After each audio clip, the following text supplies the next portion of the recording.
Vean lo que es el comunismo. Cuando los chilenos entiendan los engaños, la falacia, cómo lo están engañando, van a darse cuenta que este gobierno tiene razón.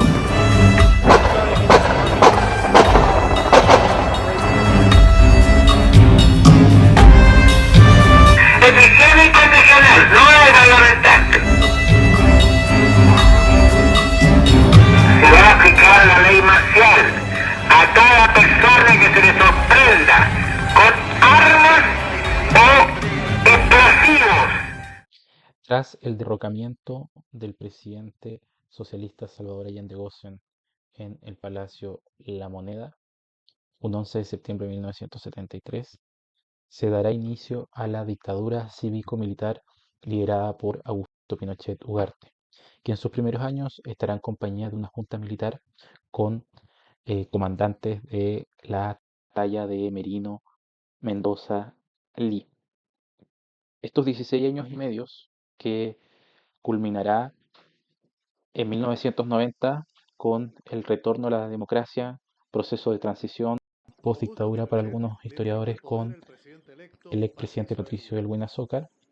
Serán tiempos crudos, violentos, difíciles y de alto nivel de represión que hasta el día de hoy en nuestra historia reciente significará una herida abierta porque hay personas coetáneas a este tiempo, desde abuelos, desde padres, en donde fue un tiempo complejo en temas de política, carecía de un centro político moderado, apaciguador y que de alguna forma se genere el pactar, precisamente porque estamos hablando de un gobierno de facto que una de las primeras cosas que hace, ¿no es cierto?, para generar una seguidilla de reformas profundas es clausurar el Congreso Nacional para así no tener oposición.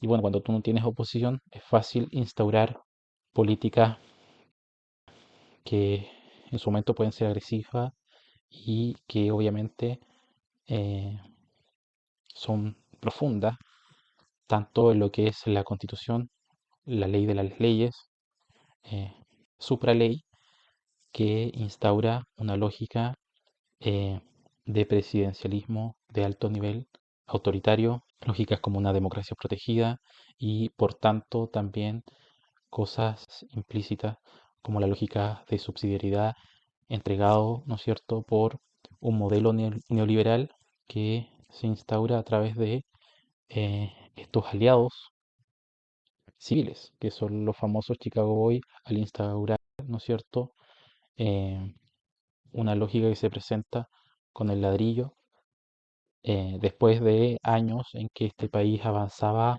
a un estado de bienestar, profundas transformaciones sociales, estatales, un estado más grande, ahora un estado muy pequeño, con alto nivel de participación, cosas que hasta el día de hoy se ven en lo que tiene que ver una profunda brecha de desigualdad arrastrada a este momento, pero que por supuesto el paso se da en la dictadura militar, pero se valida y se profundiza aún más con estos socialistas democráticos que lideran la concertación.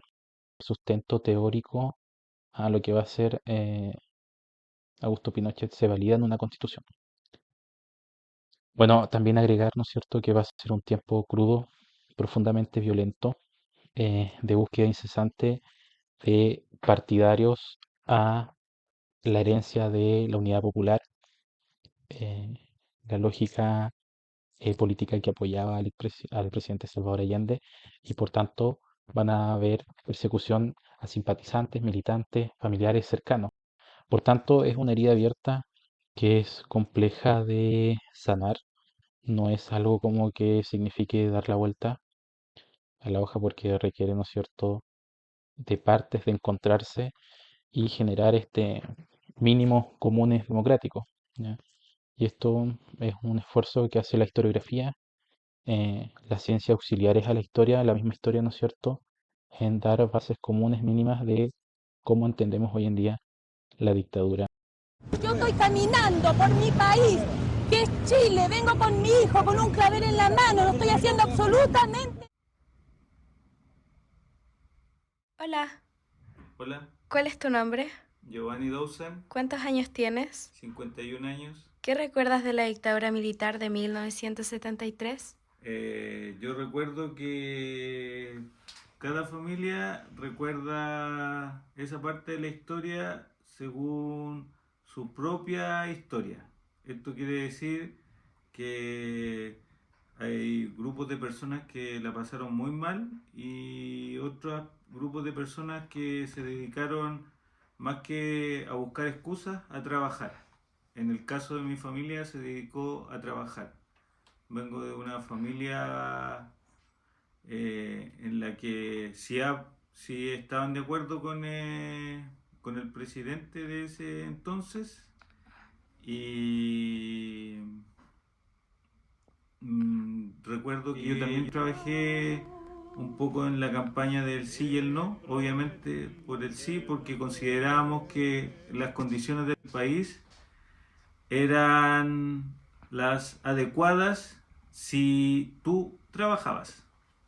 Eso era, si tú querías surgir, tenías que trabajar. Yo, para tener un contexto y una idea un poco más clara, yo creo que a partir de los 15 años ya uno empieza a discernir entre lo que está bien y mal. Entonces yo creo que a partir de los 15 años hasta prácticamente los 18, a los 15 años yo estaba en 1988, el cambio de gobierno fue en 1990, cuando Chile entra a la democracia, y lo que yo podría destacar es que durante ese periodo de dictadura se empujó mucho lo que era el comercio exterior. Entonces a Chile llegaron muchas importaciones, también se permitió a los agricultores crecer, exportar vino, uva, cobre. Tenía muchos recursos y obviamente cuando el país tiene muchos recursos, esos recursos se distribuyen en políticas públicas, ¿ya? Hay un tema que también a lo mejor se olvidó mucha gente, que habían empleos de emergencia, que se llamaban el PEN y el POG, me parece, pero que también en una parte de la historia, si bien no fueron los mejores empleos, pero la gente tenía empleo. En cuanto a mi infancia, nosotros no vivíamos en una población, vivíamos en un barrio, digamos, casco histórico tradicional de Santiago. Cerca de este casco histórico habían poblaciones, y la infancia, sí, para ellos a lo mejor fue un poco dura. De más chico, de más infancia, tengo buenos recuerdos, porque yo no viví el tiempo más duro de 1973, el tema anterior a ese periodo que hubo escasez de harina, de insumos básicos. Yo no tengo esa memoria porque yo nací después.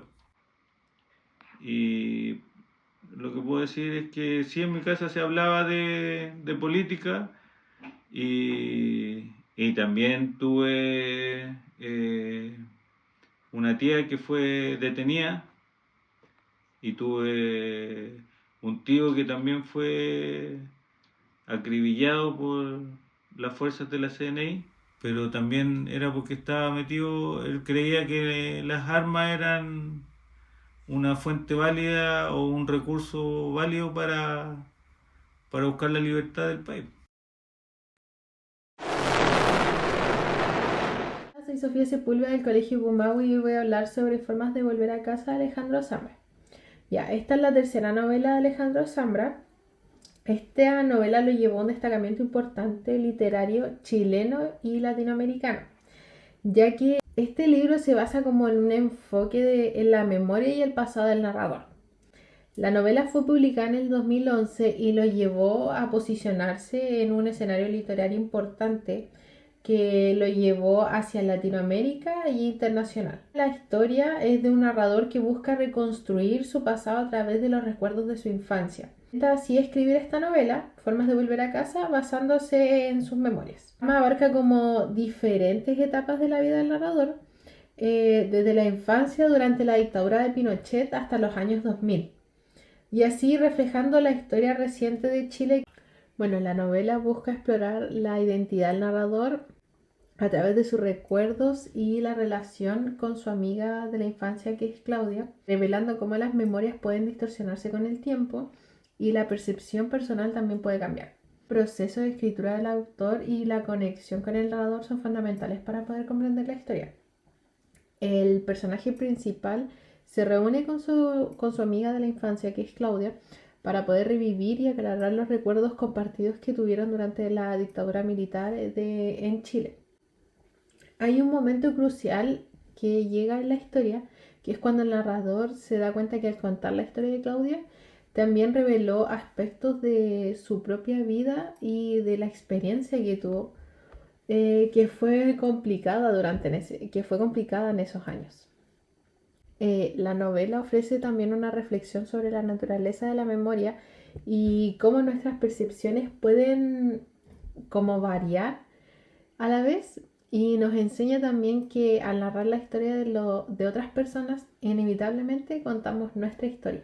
La novela de Alejandro Zambra revela cómo las 4 partes reflejan tanto la narrativa personal del protagonista como el contexto histórico de Chile en las últimas décadas. Parte del libro, que se llama Personajes secundarios, establece el propósito del libro desde la perspectiva del narrador adulto. La segunda parte del libro, que se llama Literatura de los Padres, se explora más a fondo la infancia de los personajes y de cómo perciben el mundo a través de los ojos de sus padres durante la dictadura de Pinochet. Bueno, la tercera parte del libro se llama Literatura Infantil. En esa parte presenta a los personajes como adultos y recuerdan la infancia desde una nueva perspectiva. Y la última parte, que se llama Estamos Bien, narra el momento del terremoto vivido en Chile durante ese tiempo, reflejando el miedo y la destrucción que tuvieron nuestros personajes vividos en ese periodo. Este fue el documental de Formas de volver a casa, visto desde un contexto histórico, con un testimonio real y una reflexión final de la historia. Nos vemos en el siguiente documental.